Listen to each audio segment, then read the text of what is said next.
I've run a software development company for 3 years entirely online, and I have more than doubled the revenue every single year since I started. And I have done this without any ads, any cold outreach, and any content in terms of scaling. I did it all through relationships, and this is a video on how to get those right and how to scale through those. They are scalable, firstly, and I think they're one of the best lead generation methods to start with, and I'm going to explain why. Firstly, I think relationships are the best place to start because they're the most underpriced form of attention. They are essentially free attention that you can just get by asking people for it. As a small business, you don't have a lot of resources, you don't have a lot of time, you don't have a lot of money. And so the thing you want to focus on is underpriced attention. Gary Vee talks a lot about this. And the most underpriced attention you can get immediately is through your relationship. That is step number one. The other reason it's really, really good is because it's one of the only lead generation methods that lets you get feedback very directly and usually a little bit more openly than other lead gen methods. So basically you have 4 ways to get leads, right? That is going to be one-to-one outreach cold, one-to-one outreach warm, one-to-many cold, which is paid ads, and one-to-many content, organic content. In organic content, paid ads, and one-to-one cold outreach, if somebody doesn't like your offer, they'll just ignore you. They'll ignore you, you won't get views, you won't get clicks, you won't get replies,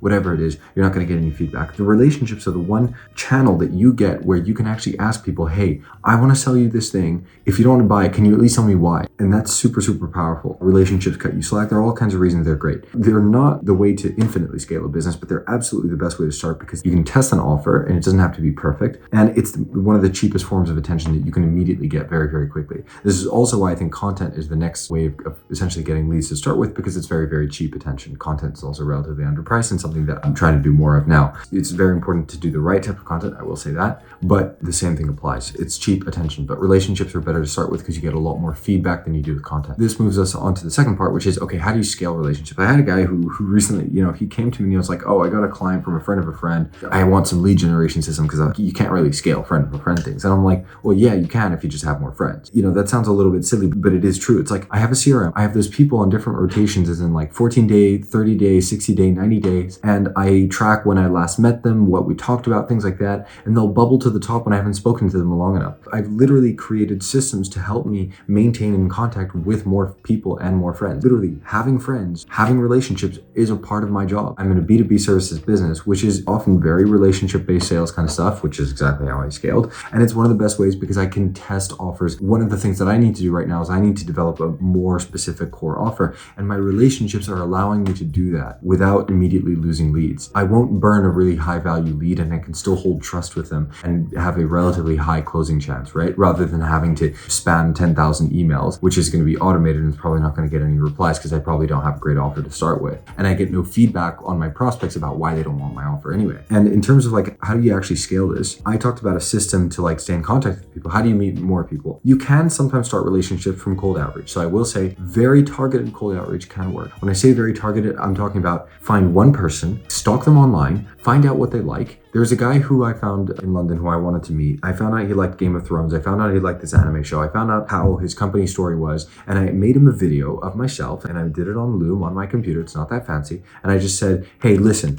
I really like your work. I really look up to you. I saw your experience. I've read about you. I saw your interview, looked into you, and I condensed this all into a minute and I make it about him as much as possible. So it's not, hey, I do this and I want this and I'd love to have lunch with you. It's, hey, you're really cool. Your work is incredible for XYZ reasons because I looked into you. I would love to buy you lunch, buy you coffee, whatever it is. And then you repeat that in 2-3 months, whatever it is, and you ask them out again, or you offer to make an introduction. You try and add value to them for free. Nothing paid, nothing to do with your service. Bring them a gift. This is how silly I get with these things. I'm learning to handwrite better because I like to write handwritten cards because I think these are something that are incredibly powerful in relationships. I can go to somebody, I can bring them a gift, a handwritten card, and that immediately makes an impression. And it's the start of a relationship. That is how you create new relationships. It's not by spamming 10,000 people. It's by emailing 5. LinkedIn messaging 5 people with videos and saying you've bought them a gift or doing something thoughtful for them where you really try and think of the person. And most people, they just want some automated system. And that's where people are losing the plot. It's like there's so much untapped value in relationships. Don't try and do the scalable thing to start with. You don't even have a business oftentimes. If you're at any level, I think relationships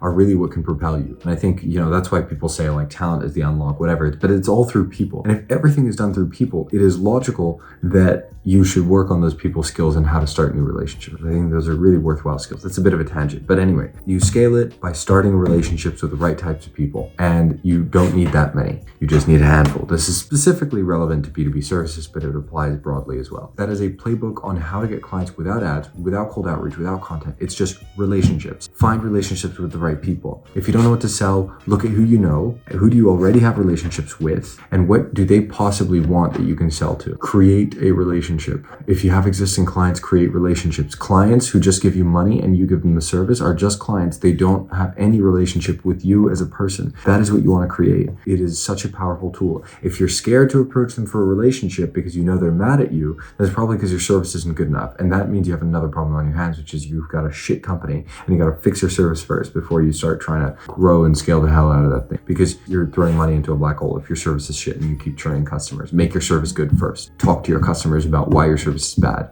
If they're unhappy, ask them why, fix it until it's better. I hope that little rant is valuable to somebody. Feel free to comment any questions below. I record every day, so I have plenty of opportunities to read comments. And, if it's a good one, I'll try and make a video on it.